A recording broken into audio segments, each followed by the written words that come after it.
You know what I think is really interesting? A lot of us who grew up in single parent homes sometimes have more animosity towards the parent who actually housed us than the parent that was absent. And this dawned on me today. I was like meditating, and it's just so random because somehow I just started thinking about my relationship with my mom and with my dad. And I was like, damn, my dad, whoa. Because just a little backstory, my dad was not in my life, and I was raised by my mom, and it was just me, my mom, and my older brother who has a different dad. And I felt like there was a point in time where I had a lot of animosity towards my dad. And then it just went away. It went away because I realized he was never going to show up. He was never going to be present. He was never going to appreciate me as his daughter. And I'm not gonna lie, that was tough, right? But I think in that time, I never really realized how problematic my relationship with my mom also was. And that's when things got interesting, because I started to process how a lot of the ways that I had about myself that I wasn't proud of really came from my relationship with my mom. It was almost like this weird ass, oh my God, epiphany, realizing, oh my God, I've been mad at my dad, but you know? And it dawned on me that it's like, wow, I haven't been mad at him in a while. So I am full no contact with my dad. Don't even know if he's alive. He's pretty old, so I'm not sure. I thought about what it would be like to process that he's no longer on this side of the earth, and what it would be like to hear that. And I still decided that no contact would be best for me, but my mom and I are minimal contact. So this is interesting because, you know, I randomly thought about how I hadn't like expressed any animosity towards him and how I really just been mad at my mom. When I think about the bulk of the past 10 years, I think if I had to put it in like percentages, I would say that I spend about 15%, 20% maybe tops of those 10 years being upset at my brother, at my dad, and the other 80 being upset at my mom. And there's an aspect of that feels so unfair in a sense, because my mom didn't discard me. Well, there was a point where I did feel like she abandoned me, but neither here nor there. For my childhood, my mom didn't abandon me. She wasn't the most engaged. She wasn't the most present. She definitely was very, in my eyes, she was seemingly like transactional. But I felt that more so in my adulthood. She at least did her best. Her best was not good enough. And I think two things can be true at the same time, because I posted about this on TikTok, and a lot of people are there talking about how they're really feeling the same thing. They have a lot of animosity towards their mom, and yeah, they understand she did her best, but her best still stuck. Two things can be true. Her best can suck, and you can still be grateful that she at least didn't leave you too, because then, you know, you would be a part of the system, and you'd be at the liberty of whoever wants to foster you. On one end, I'm very grateful, and I'm like, you know what? I'm grateful that you took care of me. And it's like, what's weird is like on the other end, it's like, wait a minute. Why did I just stop expressing any disappointment in my dad? I think I just got so used to him not being there that the anger and the resentment that I felt towards his absence really just got lumped into the disappointment that I had towards my mom. And what I realized is that like a lot of people who have two-parent homes, they get to experience their parents in a way where, you know, one person's strengths makes up for the other person's weaknesses, and it kind of buffers you from being completely upset about this person's lack of XYZ. And when it's just that parent, oh my God. When you just have one parent, you are literally under a magnifying glass as a parent, and all of your flaws are seen on full display on like a projector, like display over an entire wall. And when you have two people, it's like, oh, okay, it's not just you on the screen. So it's really difficult, because as imperfect as we are as humans, it's almost as if you're not allowed to be imperfect. Now all of the pressure to raise this child and raise this child correctly falls on you. And I'm like, man, shout out to the single mothers, because I would be the deadbeat before I tolerate being in a deadbeat situation. Like, and a lot of women are like, you know, that doesn't even occur to them to be an option. And obviously I don't have kids. I don't know what this, I say it flippantly because that's how much I'm refusing single motherhood. But when someone really decides to leave you high and dry, when someone decides they don't want to be a part of that child's life, you almost feel like, well, fuck. Especially being a woman, especially because you hosted and held this baby as long as you did. If you feel that obligation almost stronger because that connection was with you first, right? It's so crazy. It's so crazy because naturally what I think a lot of us have experienced is we've experienced our mothers making excuses for our fathers. At least I did. And honestly, it drove the wedge even deeper between my mom and I because she refused to accept the fact that I didn't want a relationship with my dad.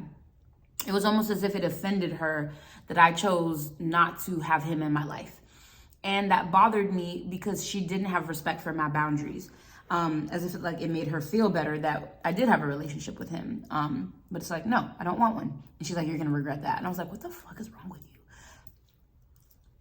When I look at the patterns, I'm like, wow, this is why a lot of women tend to feel as though they give men opportunity after opportunity to mistreat them. Like, this is how pick-me's are born, because we watch the women in our lives not hold men accountable.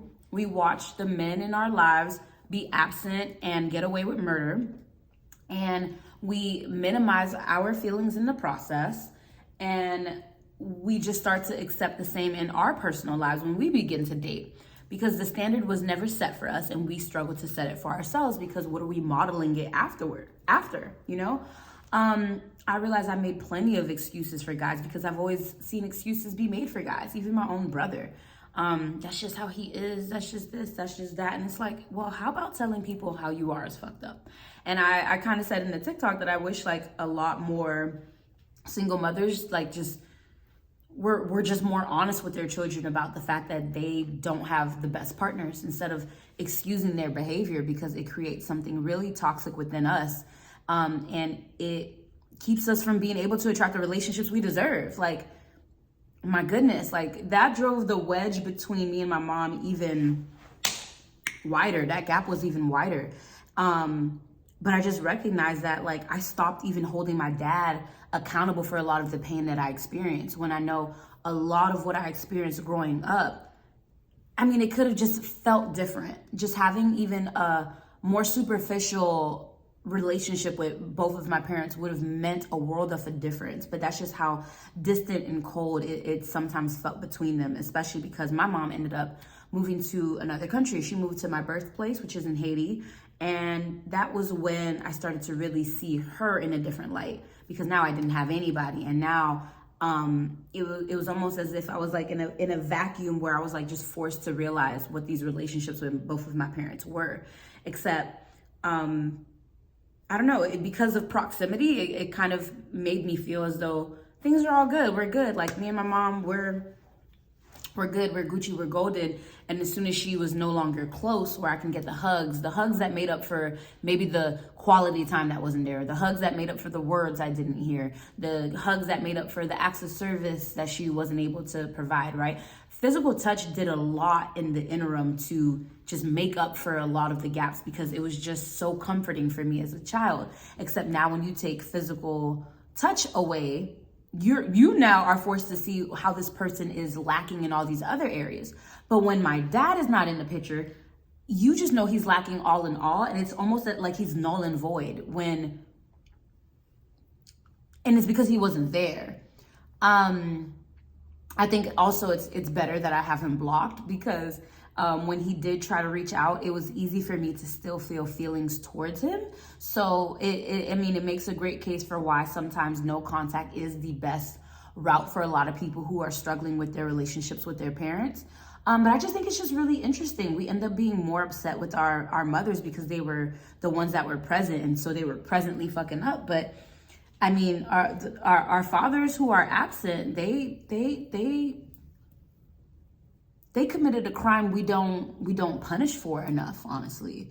I mean, the punishment is that they don't get to experience us as their children. They don't get to have a relationship with us. But man, sometimes it makes me wonder how much of this anger and frustration is displaced and put on my mom. Like, and it just made me wonder, like, dang, like it did help me, you know, empathize a little bit more and be like, you know what, you sucked at your job as a mom, but you know, I can afford to be nicer. I can afford to be a lot warmer, even though, you know, she doesn't know how to be there for me. I recognize she's never known. You know, proximity hid a lot of the gaps in our relationship because, again, physical touch made up for it. But I just want to take the time, and especially if you got to this point in the video, I just want to take the time to commend the mothers who did their best.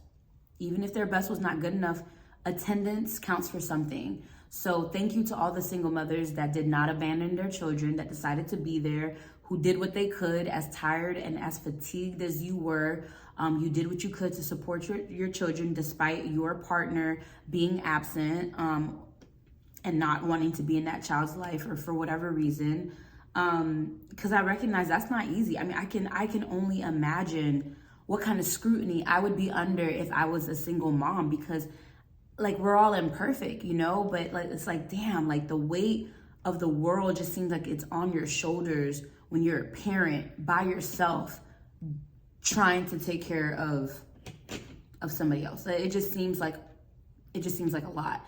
And I think it's easy as children to not care that someone did their best, because we know when we're missing something. We know when someone's not doing a good job. And so, you know, and especially in this era where I feel like we're all being so much more vocal about the trauma we experience and being like, no, this was wrong.